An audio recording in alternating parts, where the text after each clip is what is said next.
ताज़े आमों का शरबत बनाने के लिए ये मैंने 2 आम लिए हैं। ज़्यादा पके हुए नहीं हैं, कच्चे पक्के से भड़के हैं, थोड़े पके हुए हैं।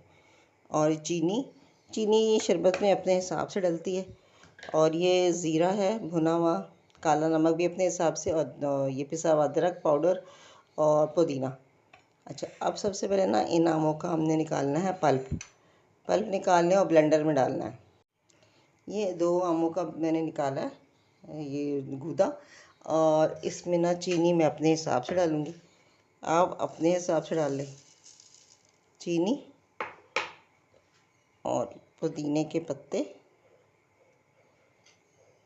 थोड़े से, चुटकी से थोड़ा ज़्यादा अदरक पाउडर,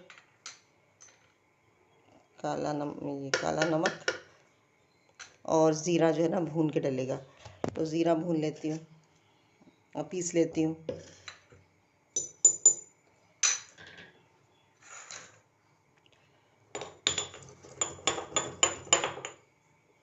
ज़ीरा इस तरह पीस के अब ये भी इसमें डाल के, और इसमें थोड़ा सा ठंडा या पानी या बर्फ़ डाल के इसको ब्लेंडर को चलाना है। मज़ेदार शरबत तैयार है। तो आपकी मर्ज़ी है, इसमें जितना मर्ज़ी पानी रखें, कम रखें, ज़्यादा रखें, ये आपकी अपनी चॉइस।